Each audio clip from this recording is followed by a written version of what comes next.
नमस्ते दोस्तों, मैं हूं डॉक्टर सुनीता चांडक, आपकी पीसीओडी वेलनेस कोच। आज हम एक बहुत इंपॉर्टेंट और मोस्ट रिक्वेस्टेड टॉपिक डिस्कस करने वाले हैं। पीसीओडी को कैसे आइडेंटिफाई करें। हर 3 से 5 में से एक लेडी पीसीओडी से सफर होती है, लेकिन 70% लेडीज को पता ही नहीं है कि उन्हें पीसीओडी है। जब शादी के बाद चेकअप के लिए आती है, तब उन्हें पता चलता है कि उन्हें पीसीओडी है। अगर आपको irregular periods, weight gain, acne, mood swings या हार्मोनल इम्बैलेंस हो रहा है, तो हो सकता है कि ये पीसीओडी के सिम्टम्स हो।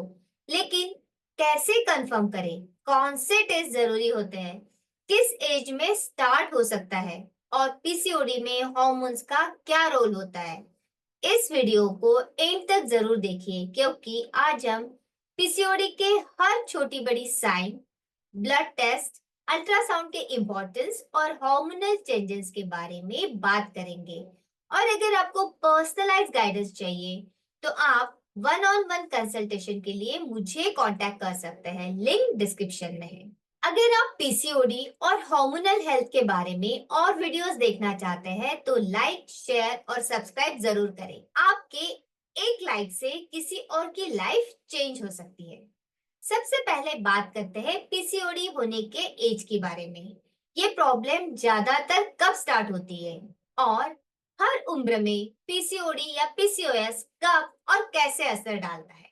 तो पीसीओएस या पीसीओडी किसी भी उम्र में शुरू हो सकता है। पीसीओएस यानी पॉलीसिस्टिक ओवारियन सिंड्रोम, ये कोई डिसीज नहीं है, ये सिंड्रोम है। और ये बॉडी के सारे ऑर्गन्स को इम्पैक्ट करता है, क्योंकि ये एक लाइफ लॉन्ग डिसऑर्डर है। और ये तब से है जब से आप पैदा हुई है।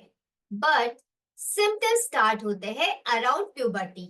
अगर पीरियड्स आने के पहले यानी कि प्री प्यूबर्टल एज में आप बहुत ज्यादा मोटी थी, ओवरवेट थी, बहुत ज्यादा फैट था, या आप बहुत ज्यादा दुबली थी, या आपके चेहरे पे बहुत ज्यादा बाल थे, तो चांसेस है कि आपको पीसीओडी है। क्योंकि पता तो तभी चलता है जब आपको पीरियड शुरू होते हैं। उससे पहले तो किसी को पता ही नहीं चलता। ये प्रॉब्लम रिप्रोडक्टिव एज में होती है, कभी कभी अर्ली 20s या लेट 30s, या बिफोर कंसीविंग या अराउंड मेनोपॉज यानी इन योर 40s और 50s में डायग्नोज होती है। लेकिन इसका एग्जैक्ट कॉज हमें पता नहीं है। लेकिन genetics, hormones, inflammation and insulin resistance and environmental pollutants का बहुत बड़ा रोल होता है। हर स्टेज पर इसके लक्षण और असर अलग हो सकते हैं। आइए हम लोग सब डिटेल में समझते हैं। प्यूबर्टी, 11 से 16 साल की उम्र। ज्यादातर लड़कियों में पीसीओएस के लक्षण पहले पीरियड के कुछ साल बाद दिखने लगते हैं, लेकिन अक्सर इन्हें नॉर्मल हार्मोनल चेंजेस समझकर इग्नोर कर दिया जाता है। और इस स्टेज पर आपको हो सकता है इरेगुलर पीरियड्स, कई महीनों तक पीरियड्स ना आना या बहुत ज्यादा ब्लीडिंग होना, acne and oily skin, bar bar pimples होना जो ठीक ही नहीं होते हैं, रैपिड वेट गेन, खासकर पेट और कमर के आसपास, फेशियल हेयर ग्रोथ, होठों के ऊपर, चीन या बॉडी पर अनचाहे बाल। अगर पीरियड्स 2-3 साल तक इरेगुलर रहते हैं, तो यह पीसीओएस का अर्ली साइन हो सकता है। इसे नजरअंदाज करने के बजाय डॉक्टर से जल्दी कंसल्ट करें। अर्ली 20s यानी कि 18 से 25 साल की उम्र में इस स्टेज में पीसीओएस के लक्षण ज्यादा क्लियर हो जाते हैं, क्योंकि हार्मोनल बैलेंस डिस्टर्ब होता है। इस स्टेज पर आपको मिस्ड या डिलेड पीरियड्स हो सकते हैं। 35 to 40 दिन से ज्यादा लंबा मेंस्ट्रुअल साइकिल हो सकता है। वेट गेन होता है और कम करने में दिक्कत होती है। Hair thinning and hair loss होता है। बाल बहुत ज्यादा झड़ते हैं और पतले हो जाते हैं। Excessive facial and body hair, आपके अपर लिप्स, चीन, बैक या चेस्ट पर बहुत ज्यादा बाल आते हैं। Stress, anxiety and mood swings बहुत ज्यादा कॉमन है। बार बार इरिटेशन एंड डिप्रेशन फील होना।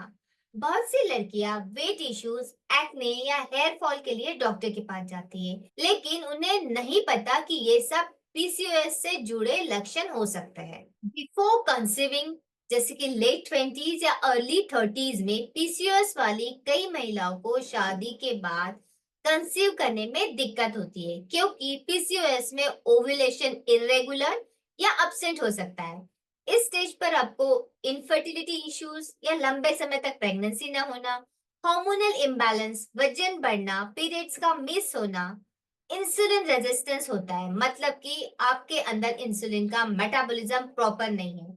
मीठा खाने की क्रेविंग होती है, अचानक वेट बढ़ जाता है, डार्क पैचेस ऑन स्किन होने लगते हैं जिसे हम एक्नेथोसिस निग्रिकन्स कहते हैं। आपके गर्दन पर, अंडर आर्म्स पर या जांघों पर काले पैचेस होते हैं, लेकिन आपको घबराने की जरूरत नहीं है। लाइफस्टाइल इंटरवेंशन, सही डाइट और मेडिकल सपोर्ट से सब कुछ अच्छे से आप मैनेज कर सकते हैं एंड इवन प्रेगनेंसी में भी कोई दिक्कत नहीं आएगी। पीसीओएस वाली कई महिलाएं नेचुरली कंसीव कर सकती हैं। Around menopause in your 40s और 50s, जैसे जैसे मेनोपॉज करीब आता है, पीरियड्स इरेगुलर से बंद होने लगते हैं, लेकिन पीसीओएस के कुछ इफेक्ट बने रहते हैं या और भी ज्यादा बढ़ सकते हैं। डायबिटीज या हार्ट डिसीज का रिस्क बढ़ जाता है क्योंकि इंसुलिन रेजिस्टेंस बढ़ता है। Hair thinning and baldness, scalp के बाल पतले होते जाते हैं। फेशियल हेयर ग्रोथ बढ़ सकती है, चीन, अपर लिप्स पर ज्यादा बाल आने लगते हैं। वेट गेन, वो भी खासकर पेट के आसपास। पीसीओएस मेनोपॉज के बाद खत्म नहीं होता, लेकिन हेल्दी लाइफस्टाइल अपनाकर आप इसे अच्छे से कंट्रोल कर सकते हैं। अगर आपके पीरियड्स इरेगुलर है या ऊपर दिए गए लक्षण दिख रहे हैं तो इसे इग्नोर मत करें। जितने जल्दी डिटेक्शन होगा और आप जितने जल्दी लाइफस्टाइल चेंजेस करोगे, अपनी डाइट, एक्सरसाइज और स्ट्रेस मैनेजमेंट पे वर्क करोगे, तो आप इसे इजीली कंट्रोल कर सकते हैं। और हर उम्र में पीसीओएस का असर अलग होता है, लेकिन हेल्दी हैबिट्स, सही गाइडेंस और अवेयरनेस से इससे मैनेज करना पॉसिबल है। अगर आपको अर्ली टीनेज या 20s में भी पीरियड्स इरेगुलरिटीज, वेट गेन या एक्सेसिव हेयर ग्रोथ हो रही है, तो आपको एक बार चेकअप जरूर करना चाहिए। अब बात करते हैं पीरियड्स रिलेटेड साइंस के बारे में। आपको इरेगुलर पीरियड्स हो सकते हैं, कभी टाइम पे और कभी मंथ्स तक नहीं आते हैं। हेवी फ्लो हो सकता है या very light flow. Periods unpredictable हो जाते हैं। मिस्ड पीरियड हो सकते हैं, कभी कभी 2, 3, 4 महीने तक भी पीरियड्स नहीं आते। अगर आपका मेंस्ट्रुअल साइकिल 35 डेज से ज्यादा का है या फ्रिक्वेंटली मिस हो रहा है, तो ये पीसीओडी का साइन हो सकता है। वेट रिलेटेड साइंस जैसे कि sudden weight gain, specially belly fat, कोई खास रीजन नहीं है फिर भी वेट बढ़ रहा है। Difficulty to lose weight, diet और एक्सरसाइज के बाद भी फर्क नहीं पड़ता है, वेट कम नहीं होता है। पीसीओडी पेशेंट्स के बॉडी में इंसुलिन रेजिस्टेंस होता है जो वेट गेन और फैट स्टोरेज बढ़ाता है। अब बात करते हैं हॉर्मोन्स जो पीसीओडी में अफेक्ट होते हैं, जैसे कि एंड्रोजन, मेल हार्मोन इंक्रीज हो जाते हैं जिसकी वजह से फेशियल हेयर, एक्ने और अपने स्कैल्प का हेयर लॉस होता है। Insulin resistance weight gain, sugar cravings और एनर्जी फ्लक्चुएशन देता है। एस्ट्रोजन इम्बैलेंस की वजह से पीरियड्स इरेगुलर होने लगते हैं। लो प्रोजेस्टेरॉन की वजह से ओव्यूलेशन डिस्टर्ब होता है, मूड स्विंग्स बढ़ते हैं और कॉर्टिसोल जो कि स्ट्रेस हार्मोन होता है वो इंक्रीज हो जाता है जिसकी वजह से एंजाइटी और इमोशनल अप्स एंड डाउन्स होते हैं। पीसीओडी सिर्फ ओवरीज का इश्यू नहीं है, ये पूरी बॉडी और माइंड को इम्पैक्ट करता है। कौन से ब्लड टेस्ट जरूरी है पीसीओडी को डिटेक्ट करने के लिए? हार्मोनल ब्लड टेस्ट जैसे कि टेस्टोस्टेरोन एंड एंड्रोजन, जिससे फेशियल हेयर एंड एक्ने का रीजन चेक करने के लिए ये कराना होता है। LH and FSH ratio, ovulation और हार्मोनल इम्बैलेंस डिटेक्ट करने के लिए। इंसुलिन एंड ग्लूकोज टेस्ट करता है इंसुलिन रेजिस्टेंस चेक करने के लिए। पीसीओडी में थायराइड भी डिस्टर्ब हो सकता है, तो थायराइड प्रोफाइल टेस्ट भी जरूरी है। और vitamin D and B 12 hormonal balance के लिए बहुत जरूरी है। तो फ्रेंड्स, ये टेस्ट पीसीओडी का करेक्ट डायग्नोसिस करने के लिए हेल्प करते हैं। अब अल्ट्रासाउंड स्कैन क्यों कराते हैं? ओवरीज में स्मॉल सिस्ट है या नहीं, ये चेक करने के लिए। फिर एंडोमेट्रियल लाइनिंग्स यानी कि यूटेरस की इनर लेयर का थिकनेस चेक होता है। ओवरीज के साइज और स्ट्रक्चर का एनालिसिस होता है। लेकिन याद रखें, सिर्फ अल्ट्रासाउंड से पीसीओडी डायग्नोज नहीं होता। सिम्टम्स प्लस ब्लड टेस्ट का कॉम्बिनेशन देखा जाता है। जैसे ही आपको थोड़े भी साइन एंड सिम्टम्स लगते हैं कि ये पीसीओडी या पीसीओएस हो सकता है, तो जल्दी से जल्दी अपने गायनेक से कंसल्ट कीजिए। और हाँ, मैं हर लेडी को जो पीसीओडी से सफर कर रही है, उन्हें दो चीजें बताऊंगी। Number one, whole condition is not your fault. Start educating yourself. And second is very crucial. It's just a warning sign. Body telling there is something wrong. So you have to look whole situation positively. Anything goes wrong with your body, it's a wake up call.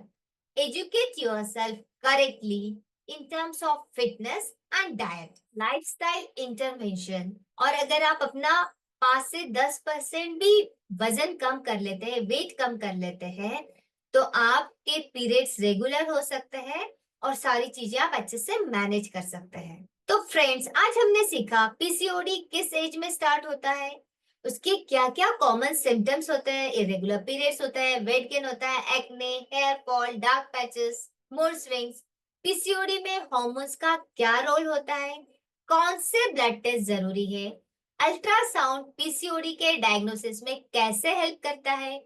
अगर आपको ये video helpful लगी तो like, share और subscribe करें। One on one consultation के लिए link description में है।